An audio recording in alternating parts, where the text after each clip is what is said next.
ব্রাহ্মণবাড়িয়ায় পৌর মহিলা দলের উদ্যোগে পরামর্শ ও নির্বাচনী সভা অনুষ্ঠিত।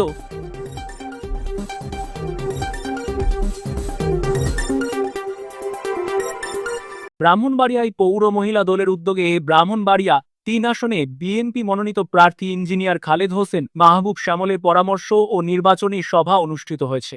শুক্রবার বিকেলে শহরের উত্তর পৈরতলা মন্ত্রী বাড়ি ঈদগাহ মাঠে পৌর মহিলা দলের ১, ২, ৩ ও ৪ নম্বর ওয়ার্ড কমিটির আয়োজনে এ সভা অনুষ্ঠিত হয়। এতে প্রধান অতিথি ছিলেন ব্রাহ্মণবাড়িয়া ৩ আসনে বিএনপি মনোনীত প্রার্থী ইঞ্জিনিয়ার খালেদ হোসেন মাহবুব শ্যামল। পৌর মহিলা দলের সভানেত্রী ফারজানা রিমিন দিশার সভাপতিত্বে এবং সদর উপজেলা যুবদলের যুগ্ম আহ্বায়ক নিয়াজ মুন্সির সার্বিক সহযোগিতায় অনুষ্ঠিত সভায় বিশেষ অতিথি হিসেবে উপস্থিত ছিলেন মাছিহাতা গ্রুপের চেয়ারম্যান শহীদা মাহফুজা আক্তার মিতা, জেলা বিএনপির সাধারণ সম্পাদক সিরাজুল ইসলাম, সিনিয়র সহসভাপতি জহিরুল হক খোকন, সাবেক সভাপতি হাফিজুর রহমান মোল্লা কোচি, সহসভাপতি এবিএম মমিনুল হক, যুগ্ম সম্পাদক আলী আজম, মাইনুল হোসেন চপল, কোষাধ্যক্ষ মিজানুর রহমান সহ জেলা ও পৌর বিএনপির বিভিন্ন পর্যায়ের নেতৃবৃন্দ। সভায় বক্তারা বলেন, একটি অবাধ, সুষ্ঠু ও অংশগ্রহণমূলক নির্বাচনই গণতন্ত্রের মূল ভিত্তি। জনগণের স্বতঃস্ফূর্ত উপস্থিতি ও সক্রিয় অংশগ্রহণের মাধ্যমে নির্বাচনের গ্রহণযোগ্যতা নিশ্চিত করা সম্ভব। তারা বলেন, ভোটাররা যেন কোনো ধরনের ভয়ভীতি বা বাধা ছাড়াই নিজ নিজ ভোটাধিকার প্রয়োগ করতে পারেন, সেজন্য সংশ্লিষ্ট সকলকে দায়িত্বশীল ভূমিকা রাখতে হবে। একই সঙ্গে ভোটারদের নির্ভয়ে ভোটকেন্দ্রে গিয়ে তাদের পছন্দের প্রার্থীকে ভোট দেওয়ার আহ্বান জানান বক্তারা।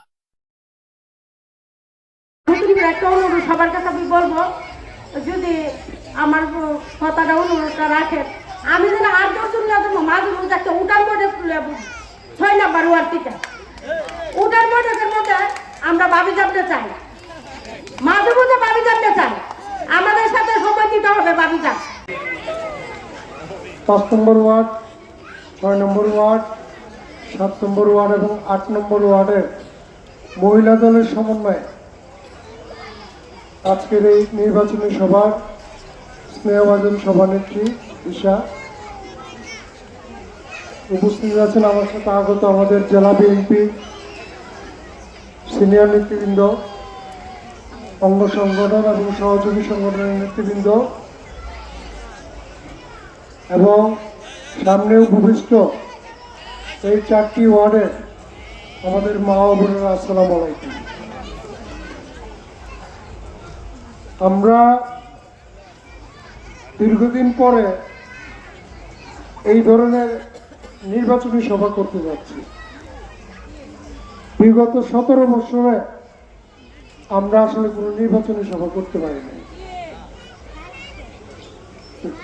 বিগত যে 3টা নির্বাচন গেছে, এই 3টা নির্বাচনে আমাদের মানুষ কিন্তু আসলে সঠিকভাবে ভোটও দিতে পারে না। 14 নির্বাচন, 18 নির্বাচন এবং 2024-এর নির্বাচন, যে কারণে মানুষের ভোটের প্রতি একটা ভয় কাজ করে এবং আশঙ্কা কাজ করে যে কেন্দ্রে গেলে ভোটটা দিতে পারবে কিনা। কিন্তু এইবারের যে নির্বাচন, এই নির্বাচন কিন্তু একটা সঠিক নির্বাচন হবে এবং এই নির্বাচনের কেন্দ্রের ভিতরেও সিসি ক্যামেরা থাকবে, কেন্দ্রের বাইরেও সিসি ক্যামেরা থাকবে এবং কেন্দ্রের মধ্যে আপনার কেন্দ্রের বাইরে সেনাবাহিনীও থাকবে এবং আইন শৃঙ্খলা বাহিনী অনেক তথ্য থাকবে এবং যেই কারণে একজনের ভোট আরেকজন দিতে পারবে না, চাইলেও দিতে পারবে না। আমাদের যেটা প্রতিটা কেন্দ্রে আমরা দেখতে পেলাম যে প্রায় অর্ধেক সংখ্যক ভোট পুরুষের, অর্ধেক সংখ্যক ভোট মহিলাদের। মহিলাদের ভোট একটা বড় ফ্যাক্টর। আমরা চাই আমাদের বোনরা কেন্দ্রে যাক, ভোট দেয়। আপনারা অনেকে বলছেন যে শ্যামল ভাইকে ধানের শেষে ভোট দেওয়াবেন কিংবা পাশ করাইবেন। কেন্দ্রে যদি ভোটার না যায় তাহলে কিভাবে পাশ করাবেন, তাই না? আমাদের তো কেন্দ্রে ভোটার নিতে হবে, তারপরে না পাস। আর কেন্দ্রে ভোটার গেল না, পাস করবো কিভাবে? আমরা বিগত সময়ে যে নির্বাচনগুলো গেছে, দেখা গেল যে কেন্দ্রে ভোটার গেছে না, কিন্তু ভোট ছাপাই ফেলেছে, তাই না? তো এইবার কিন্তু এই সুযোগটা নাই। এইবার আপনার যার ভোট সেই দিবে, ভোট ছাপানোর কোনো সুযোগ নাই। যেই কারণে আমরা কিন্তু ভোটারদের পিছনে পিছনে ঘুরতেছি, যাতে কেন্দ্রে ভোটাররা যায়। কেন্দ্রে যত বেশি ভোট পাওয়া যাবে তত বেশি আমাদের জন্য লাভবান হবে, ধানের শীষ ভোট পাবে। আপনারা এখানে যারা আছেন সবাই কিন্তু আমাদের সংগঠনের দায়িত্ব। আপনাদের মূল দায়িত্ব হল যে কেন্দ্রে ভোটারদের নিয়ে যাওয়া। এই দায়িত্বটা খুবই গুরুত্বপূর্ণ। এইবারের ভোটটা শুরু হবে সকাল 7:30 থেকে। অন্যান্যবার কিন্তু ভোট শুরু হয় সকাল 8:30 থেকে। আপনারা ঘরে ঘরে যা মা বোনদের বলবেন যে আগে সকালবেলা যা ভোটটা দিতে হইব, ভোটটা দিয়া যাতে বাড়িতে এসে চুলাটা জ্বালায়। কারণ বাড়ির থেকে যদি চুলাটা জ্বালায় ভোট দিতে যায়, দেখবেন 3-4টা বেজে গেছে, তাই না? পরে আর যাওয়ার ইচ্ছা থাকবো না। তাই আগে যেহেতু সকাল 7:30 থেকে ভোটটা শুরু হবে, আগে ভোট কেন্দ্রে যাইতে হইব, যায়া ভোটটা দিয়া তারপরে যাতে চুলা জ্বালায়। কারণ মহিলাদের ভোট একটা গুরুত্বপূর্ণ। প্রায় অর্ধেক ভোট হচ্ছে আমাদের মা বোনদের।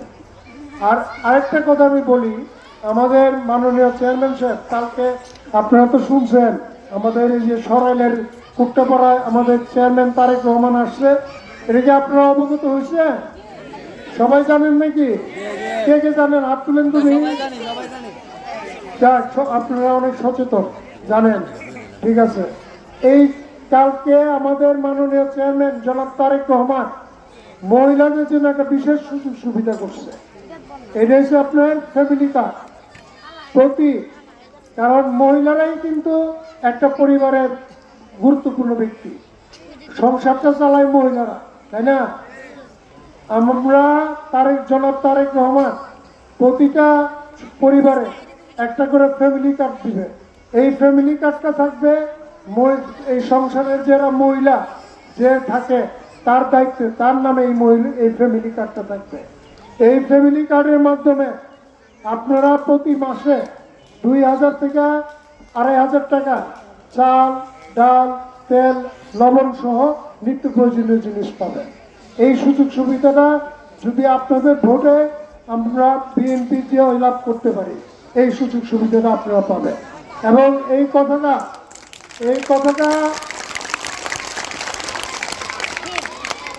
শুনেন, এই কথাটা আপনারা ঘরে ঘরে যা বলবেন। এখন এই যে হাততালি দিলে, হাততালি দিয়া কিন্তু ধানের শেষে ভোট দিতে হইব।